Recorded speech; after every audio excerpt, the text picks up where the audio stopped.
Was geht ab, meine kleinen Bras? Hier ist Rahim. Ihr habt richtig gehört, hier ist Rahim und ihr seid hier bei dem krassesten YouTube, ich hab einen Hänger. Kanal. Auf ganz YouTube. Hier gibt es Musik, Reaction, Analysen, alles. Produktionen, Mashups, Covers. Was habe ich noch alles gemacht? Einiges habe ich gemacht. Ich habe heute zu Gast Dana. Die war auch schon in einem oder anderen Video mit dabei. Yes. Es gibt das Format Pro vs. Con. Pro, ich als Producer und du als Consumer sitzen hier und fragen uns, ja, wie hören wir eigentlich unterschiedlich Musik? Und du erklärst mir, was mir alles nicht auffällt. Genau, wenn dir irgendwas nicht auffällt oder auffällt, dann erkläre ich dir das oder weise vielleicht auf Sachen hin und damit auch euch. Ihr könnt aber auch, wenn ihr Sachen gehört habt, die ich nicht höre, weil ich die Songs hier zum ersten Mal höre, das in den Kommentaren festhalten, indem ihr das da einfach reinschreibt und auch Musikvorschläge. Und heute gibt es wieder mal ein Spezial, weil es sich so viele gewünscht haben. K-Pop, und zwar eure vermeintlich Lieblingsband, Boyband, K-Pop Boyband, BTS. Yes, von denen habe sogar ich schon gehört, ohne K-Pop zu hören. Ja, die sind heftig. Ja, international so krass bekannt, wobei ich jetzt auch in den Kommentaren gelesen habe, dass Blackpink international fast bekannter sein soll sogar. Krass. Aber ja, BTS habe ich tatsächlich aber auch schon mal gehört. Leute, wenn ihr nichts verpassen wollt, wenn ihr auch wissen wollt, was in diesem Karton drin ist, das ist so mein Aufhänger heute, was in diesem Karton drin ist. Ihr wisst nicht, es ist wirklich was echt Cooles. Es hat was mit Musik zu tun. Natürlich, es steht auf dem Klavier. Aber, naja, ich sage ja nur, ihr könnt ja mal, wenn ihr es wissen wollt, ich sag mal so ab 10.000 Followern auf Instagram. Ein Unboxing bei Instagram. Gibt's ein Unboxing. Wobei es jetzt auch extrem fies ist, weil ich will das Ding ja natürlich auch auspacken. Also beeilt euch mit dem Followen. Heute gibt es ein Spezial K-Pop, BTS, mit dem Song Idol. Wir haben jetzt hier Ich bin so gespannt. Ja, ich bin auch gespannt. Ich kenne den Song tatsächlich nicht, glaube ich. Ich habe jetzt aber diese Version genommen. Und es gibt auch eine mit Nicki Minaj, habe ich gesehen, aber ich habe jetzt bewusst diese hier genommen. Ja, hören wir einfach mal direkt rein. Leertaste ist für uns beide zur Verfügung. Angst. Muss keine Angst haben. Ich habe auch keine.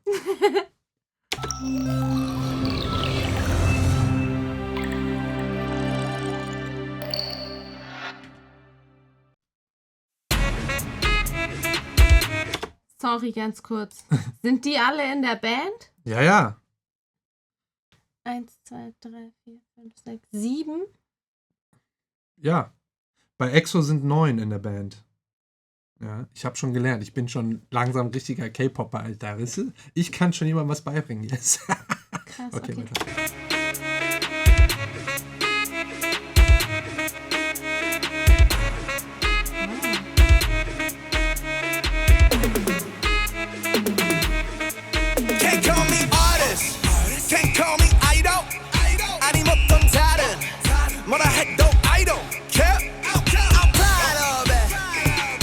Hörst du laut genug? Ja. Krass, dass die so eine Trillerpfeife drin haben. Hast du gemerkt? Ja.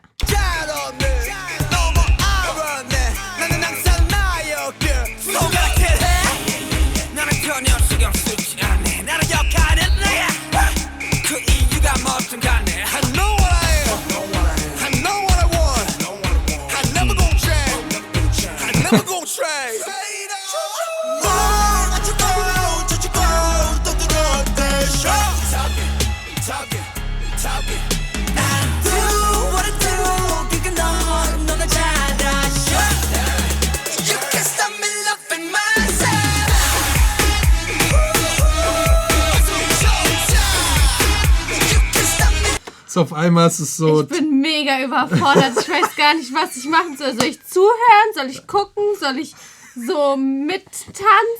Soll ich auf die Untertitel gucken?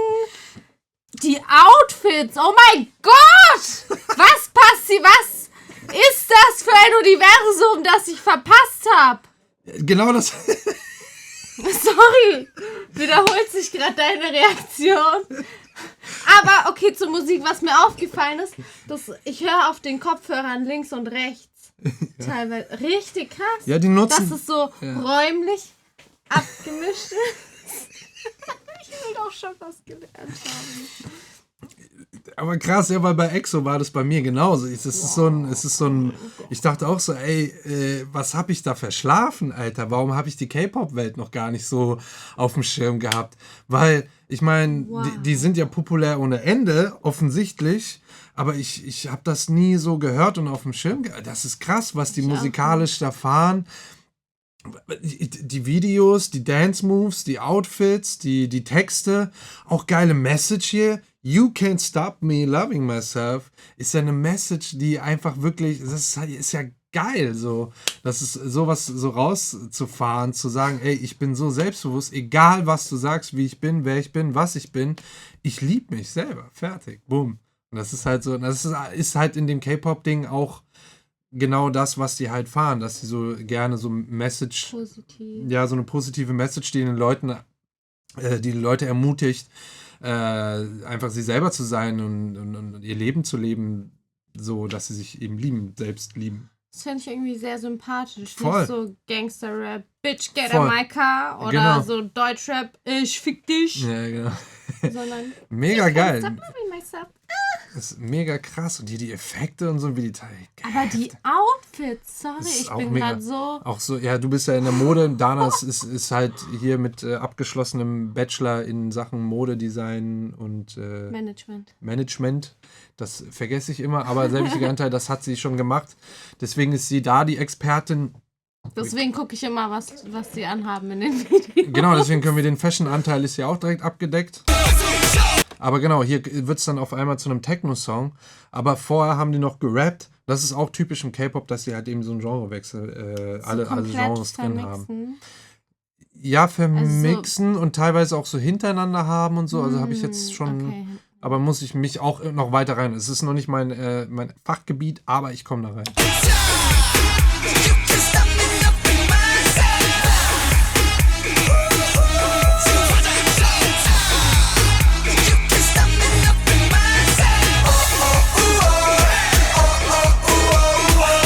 Es hat auch ein bisschen, ich weiß nicht, auch ein bisschen was von so Dancehall-Dinger irgendwie, weiß ich, Techno, weil ein paar Sounds erinnern mich ein bisschen an Dancehall. Krass.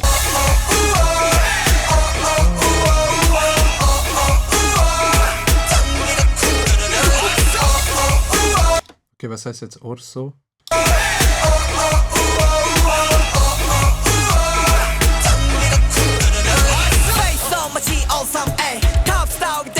Jetzt wird's Rap wieder, ne? Mit diesem typischen, der hinten der Sound, der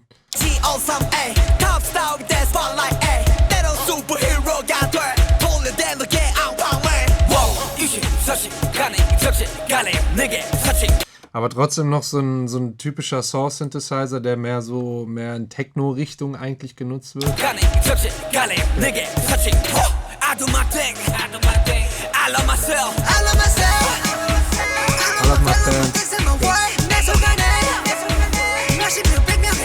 Diese voll, da ist Autotune drauf, das habe ich definitiv rausgehört. Ich finde das diese Drums sind cool. voll. Ich finde aber die Trillerpfeife ein bisschen anstrengend. Ja, bei dir ist so spitzes Pfeifen. Ja, die ist Geht gar dir nicht mal mal, sehr aufs die ist Ohr. von den Frequenzen ist die gar nicht mal so hoch. Aber laut? Auch nicht unbedingt. Für mich persönlich ist der Ton einfach der Trillerpfeife irgendwie so. Aber das ist ja das, was die hier wahrscheinlich auch definitiv wollten, dass da einfach aufgeweckt wird. Jetzt geht's los, la la la.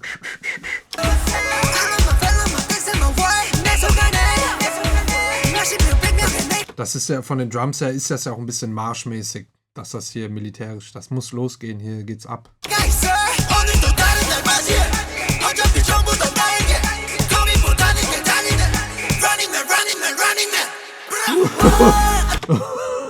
Geil, Alter. Running Man, Running Man, Running Man.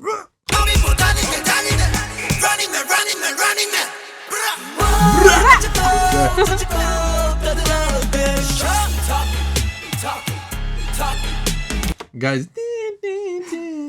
Ist wie so eine orientalische Flöte, klingt das. Stimmt. Voll. Deswegen, die haben auch immer so Dancehall-Elemente bei dem Song so ein bisschen drin.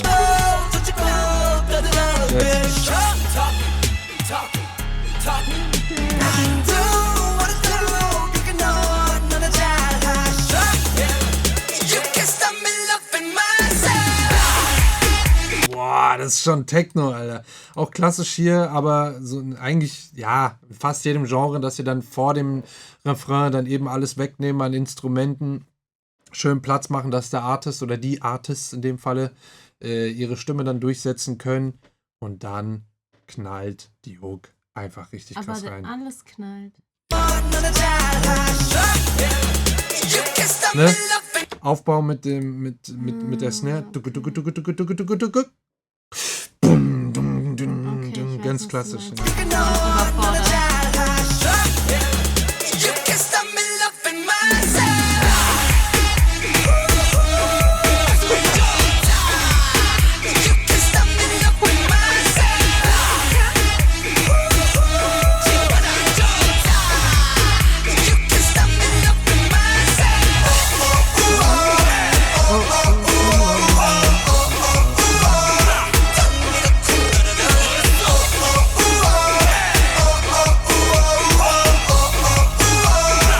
Krass, Alter, hier so als 3D-Animation, Spielfigurenmäßig so, erinnert mich an GTA, so Vice City-Zeit oder so. Ja, das ganze Video, heftig.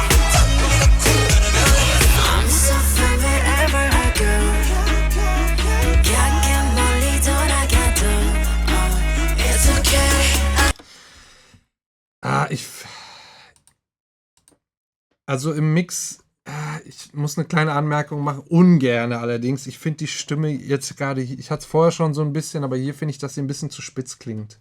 Mhm. Gerade wenn man es lauter hat. Also da ist ein bisschen zu viel Höhenanteil dran. Ne?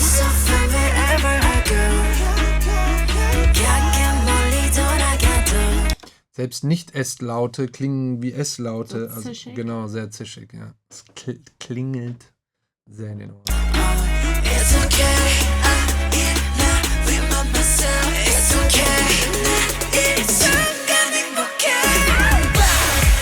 Wow, kommt der hoch mit seiner Stimme. Ne? Das ist ein Falsetto, war das. Also Kopfstimme.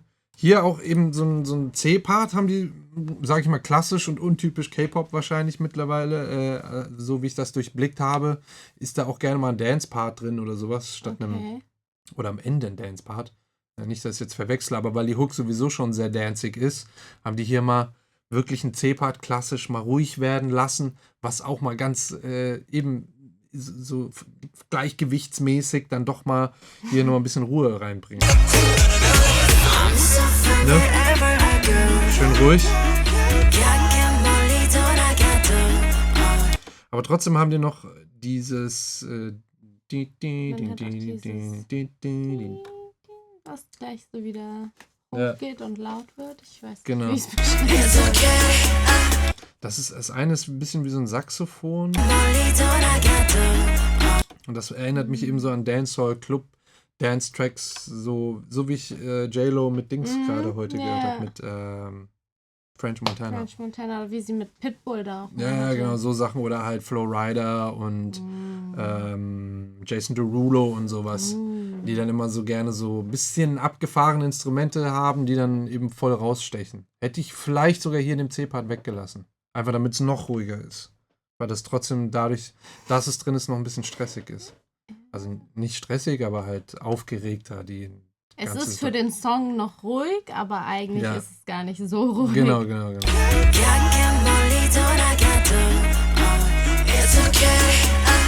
Da hast du auch im Hintergrund wie so ein Ryzen.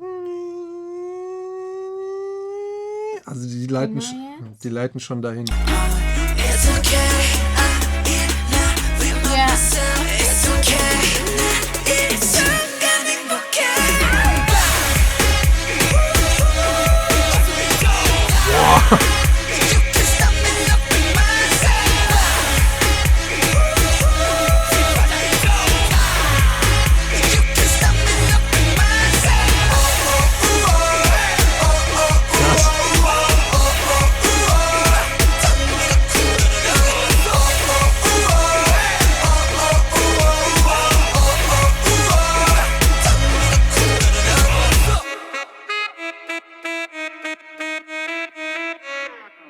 Ja, das ist so ein Saxophon. Und das ist dieser Tape-Stop-Effekt oder Vinyl-Stop. Wenn das so. Genau. Krass, Alter, wie die auch abgehen, wie die hier tanzen, ist ja heftig. Die Farben, die Kostüme. Hier seine Adlib fand ich halt krass. Also nicht Adlib, die Harmonie, die er drüber setzt, super hoch, Alter. Das ist so hoch, ey, krass. Welcher Ton? Hä? Welcher Ton würdest du schätzen? Boah.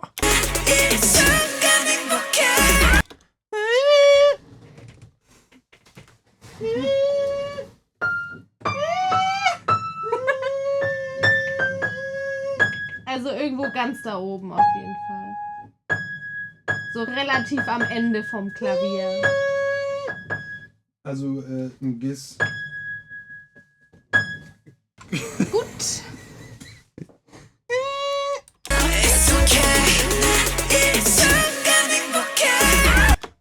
Also den er am Ende hat. Heftig. Ja, super krass. Ich kann nichts weiter dazu sagen, außer ich bin wieder mal geflasht. K-Pop, Alter. Kennt ihr dieses Emoji mit dem explodierenden Hirn? Das habe ich gerade aktuell, wo ich die ganzen K-Pop-Sachen mir hier reinfahre. Unfassbar, was die produzieren. Ich kann eigentlich nur meinen Zuschauern danken und die hier fleißig reingeschrieben haben bei dem einen Video, dass ich unbedingt die ganzen K-Pop-Sachen abchecken soll und sogar auch direkt wenig da abchecken soll. Die Bands mit den Songs. Ja, perfekt. Alles, wir haben das alles aufgeschrieben, die Liste steht. Da sind auch noch einige andere Songs, Leute, also so ist es nicht. Aber K-Pop ist jetzt auf jeden Fall auch mit in der Rotation drin, würde ich mal so sagen. Aber es gibt natürlich weiterhin auch die ganzen anderen Sachen. Ich habe sogar heute auch mal Vincent Weiss abgecheckt, also Deutschpop gibt es dann jetzt auch. Rund um Deutschpop. Ich habe Anitta drin, die Brasilianerin, die auch Portugiesisch macht und Spanisch macht, Englisch macht. Also internationale Produktionen sind, ich nehme alles mit, weil Musik ist Musik, Alter. Ich feiere die Sachen. Ich höre da immer irgendwas raus und sowieso für mich war immer wichtig, auch als Produzent, von allem irgendwas mitnehmen zu können, um da was rauszulernen. Weil so Dinge kann man überall einsetzen, ne? Weiß man nie. Oder vielleicht weiß man auch.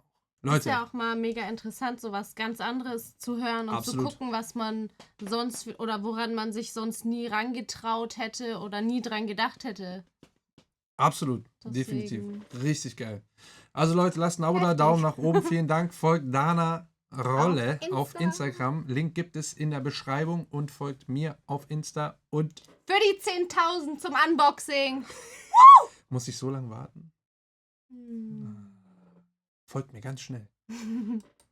Oh, jetzt habe ich den falschen Knopf wieder gedrückt. Scheiße.